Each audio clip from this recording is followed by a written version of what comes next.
Swastiastu. Kali ini kita akan menceritakan salah satu cerita dari epos besar dunia, yaitu Mahabharata. Kita akan fokus menceritakan mengenai salah satu pemuda dari kaum Kshatriya yang pandai dalam ilmu memanah. Siapa lagi kalau bukan Ekalaya. Ekalaya sendiri terlahir dari keturunan kaum Kshatriya, yaitu kaum deretan paling rendah pada waktu itu, yakni kaum pemburu. Dia tinggal di pesisir hutan kerajaan Magadha yang berseberangan dengan kerajaan Hastinapura.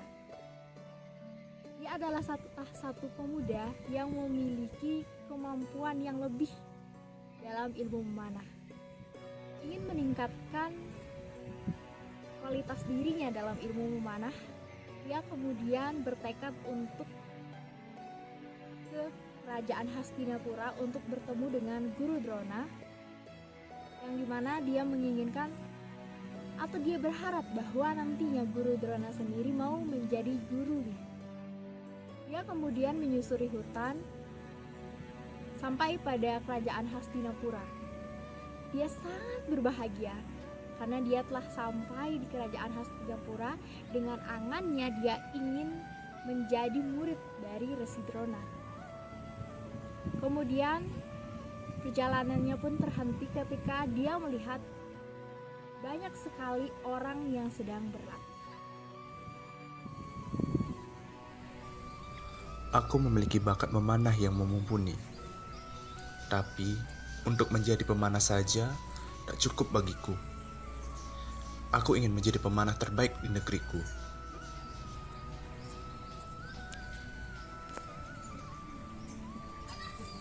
Akhirnya aku sampai di Hastinapura.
Baiklah para murid-murid, kalian kumpul di sini.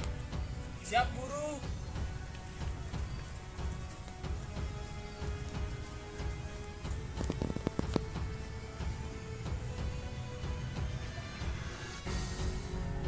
Baik murid-murid, hari ini kita belajar ilmu memanah. Aku harap kalian semua belajar dengan serius. Untuk menjadi pemanah yang handal, ada beberapa hal yang harus kalian perhatikan. Untuk menjadi pemanah yang handal, ada beberapa cara yang harus kalian perhatikan. Yang pertama, posisi berdiri yang tegak. Kemudian, letakkan anak panah di bucur. Kemudian, bidikan ke arah sasaran. Murid-muridku, hari ini aku meminta kalian untuk memanah buah itu. Yudhistira, aku ingin engkau melakukan apa yang aku mau.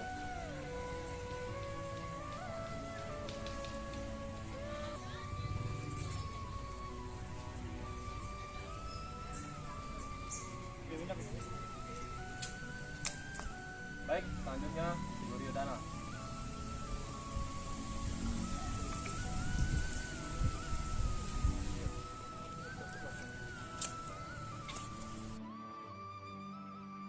Saat ia melihat Guru Drona yang mengajari murid-muridnya, yaitu Rawa dan para Pandawa, hati Ekalaya sendiri sangat berbunga-bunga. Dia melihat betapa hebatnya sang Guru Drona mengajari para murid-muridnya. semakin senang karena dalam angannya sendiri dia berharap bahwa Guru Drona akan mau menjadikan dirinya sebagai muridnya. Sadar bahwa dirinya adalah seorang tamu di sana, Ekaloya tetap bersembunyi di balik semak-semak sembari melihat dari jauh Pandawa dan Korawa sedang berlatih. Menunggu saat pelajaran yang Guru Drona sampaikan kepada murid-muridnya selesai.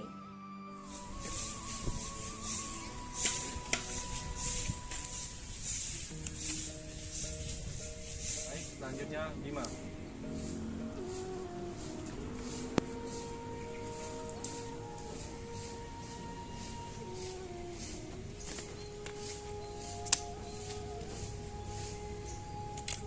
Nampaknya aku tidak punya bakat memanah.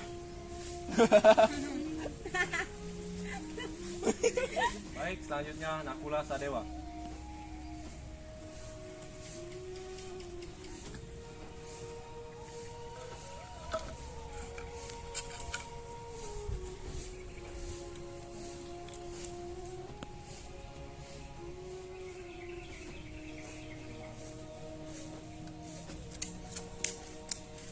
Baik, sekarang giliranmu Arjuna. Baik, Guru. Ayo Arjuna, perutku sudah sangat lapar. Tenang Kakak Bima. Semoga bidikanku ini berhasil.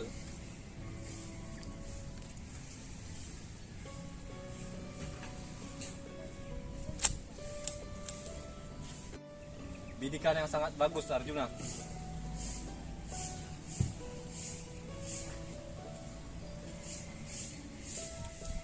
Karena latihan hari ini sudah selesai, apakah ada yang kalian tanyakan? Izin Guru, apakah aku bisa menjadi pemanah terbaik? Tentu saja nak, aku bisa menjadikanmu pemanah terbaik. Karena latihan hari ini sudah selesai, kalian bisa membubarkan diri. Baik, Guru. Saat Guru Drona selesai mengajari para Pandawa dan para Korawa dan membubarkan para murid-muridnya, pada waktu itu pun Ekaloya serta-merta menghadap Guru Drona.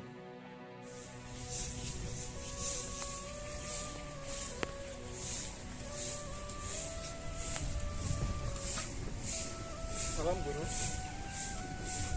Siapakah engkau wahai Satria? Hamba Ekalawiya, Guru. Apa maksud kedatangan dan tujuanmu wahai Ekalawiya? Hamba ingin menjadi murid Tuan. Maaf dengan berat hati, aku tidak bisa menerimamu menjadi muridku Ekalawiya. Bolehkah hamba tahu alasannya Tuanku?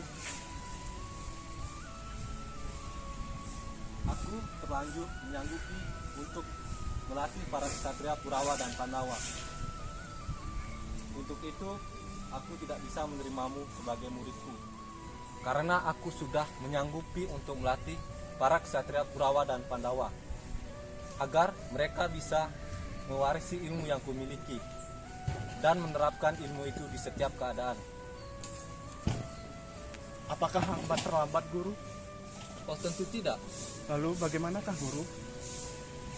Sebagai guru, aku akan memberikan contoh. Contoh seperti apa itu, Guru? Sudikah Guru menjelaskan? Contoh tidak mengingkari janji dengan apa yang pernah aku utarakan, dan contoh tidak mendua hati. Mendua hati.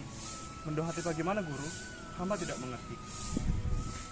Apabila aku menerima engkau sebagai muridku, berarti aku sudah melatih dua pihak, antara engkau sendiri dan kesatria Kurawa dan Pandawa. Apakah ini aku sudah mendua hati? Nah, bagaimana jika aku tidak bisa memusatkan hati dan pikiranku dalam melatih dua belah pihak? Apakah aku bisa menjadikan engkau dan para ksatria Kurawa dan Pandawa menjadi prajurit yang sakti dan mampu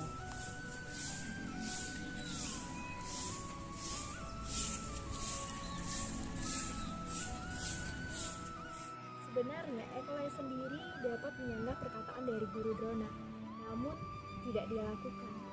Kenapa? Karena Ekaloya sendiri tahu bahwa ketika Guru Drona mengatakan tidak, tawar-menawar pun tidak akan berlaku untuk Guru Drona sendiri. Penolakan tersebut apakah membuat Ekoloya sendiri kecewa ataupun sedih? Tentu tidak. Dari penolakan itulah Ekoloya lalu bertekad untuk mengasah ilmunya. Dia menjadikan Guru Drona dalam imajinasinya sebagai panutan, sebagai contoh untuk membimbingnya dalam mempelajari ilmu panahan. Dia kemudian berlatih sembari membuat patung replika dari Drona itu sendiri. Dalam imajinasinya, dia diajari oleh Guru Drona dalam ilmu memanah. Dia kemudian secara disiplin, secara tekun belajar memanah hingga ilmunya itu setara sampai melebihi Arjuna.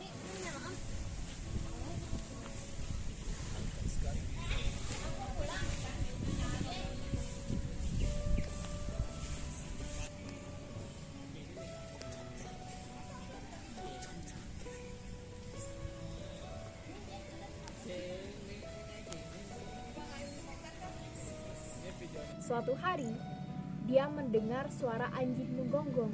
Tanpa melihatnya, dia memanah mengenai mulut anjing tersebut. Para Pandawa kaget, siapa yang melakukannya? Karena mereka hanya tahu bahwa Arjuna yang dapat melakukan hal tersebut. Kemudian Ekoloya memperkenalkan dirinya sebagai Ekoloya, yaitu murid dari guru sejati, yaitu Guru Drona. Dengan perkataan Ekoloya tersebut, Arjuna merasa tidak percaya diri. Sebagai seorang guru, Drona menguatkan tekad Arjuna kembali. Dengan begitu dia datang menemui Ekoloya dengan Arjuna. Di sana Guru Drona mengatakan kepada Ekoloya kenapa dia mengaku sebagai murid dari Guru Drona sendiri. Lalu Ekoloya menjelaskan bahwasanya dia memang murid dari Guru Drona. Dalam imajinasinya dia pun menunjukkan patung yang dibuat oleh Ekoloya tersebut. Kemudian di sana dengan kecerdikan dari Drona, dia pun menahan amarahnya dan kemudian dia meminta daksini atau satu upah yang diberikan oleh murid kepada gurunya.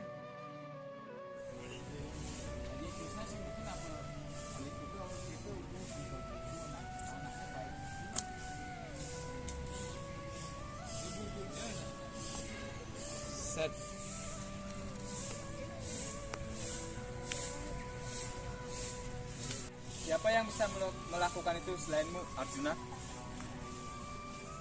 Hei, siapa kamu?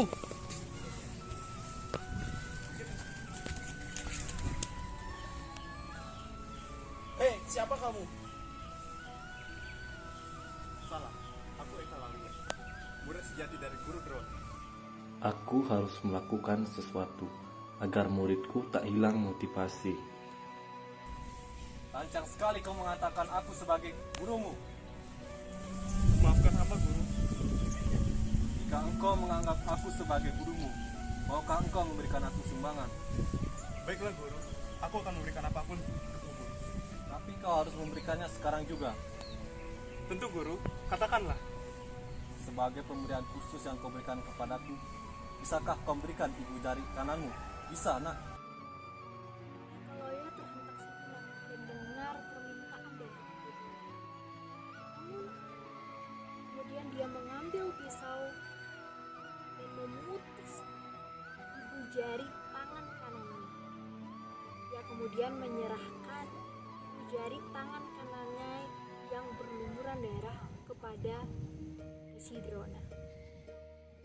Dia tahu bahwa hal itu akan membuat latihannya selama bertahun-tahun menjadi sia-sia.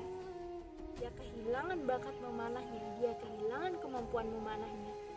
Namun dia tidak bisa berbuat apa-apa karena itu yang diminta oleh sang guru. Dia menunjukkan rasa baktinya kepada guru lewat daksine yang telah dia serahkan, yang telah diminta oleh Guru Drona. Kemudian tidak setimpal dengan pengorbanan yang dilakukan oleh Ekaloya sendiri, Guru Drona kemudian meminta Ekaloya untuk kembali ke kerajaan Magadha dan meninggalkan Hastinapura. Dengan tidak bisa berkata apapun, kemudian Ekaloya pun meninggalkan kerajaan Hastinapura. Kemudian Guru Drona menghancurkan replika patungnya sendiri. Dia tidak ingin Ekaloya kembali lagi ke Hastinapura dan tidak ingin dia akan menyembah patung dirinya sendiri sebagai guru dari Ekaloya sendiri. Baiklah guru, jika itu keinginanmu, aku akan mengabulkannya.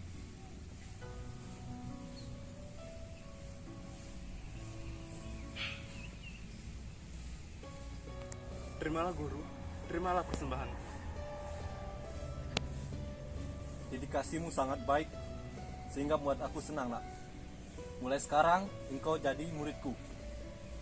Dan pergilah dari Hastinapura, dan kembalilah ke Magadha. Sekarang juga, ini perintah gurumu. Baik guru.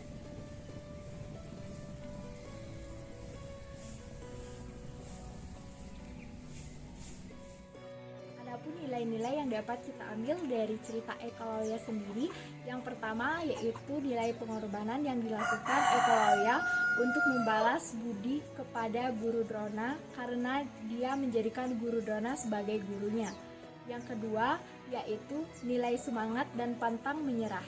Yang ketiga yaitu cara belajar Ekaloya yang saat ini dapat kita praktekkan tidak hanya dengan bimbingan guru, kita sebagai mahasiswa ataupun siswa dapat belajar dengan sendiri untuk menuntut ilmu. Yang keempat, yaitu sebagai seorang pendidik atau seorang guru, kita harus mampu bersikap adil kepada seluruh siswa kita atau peserta didik yang kita ajar. Sekian cerita Ekaloya yang dapat kami sampaikan kepada teman-teman sekalian. Jika ada salah kata, kami mohon maaf. Kami tutup dengan Parama Santi. Om Santi, Santi, Santi Om. Sikap Ekaloya sendiri mencerminkan guru tetaplah yang utama. Dia mencerminkan bahwa belajar tanpa bimbingan dan arahan dari guru tetap bisa mencapai tujuannya, yang dimana belajar tanpa tatap muka atau belajar dengan otodidak dengan menggunakan kemampuan dan tekad yang teguh, apa yang dia inginkan akan tetap bisa tercapai. Sebaliknya, Guru Drona tidak dapat dikatakan sebagai seorang pendidik. Dia tampil dengan sifat angkuhnya dan egonya, sehingga hal itu mengurangi rasa wibawanya. Dia tidak menyamaratakan muridnya, sehingga Guru Drona sendiri bukanlah pendidik yang baik. Lain halnya dengan Ekaloya adalah murid sejati yang memiliki nilai-nilai luhur pendidikan.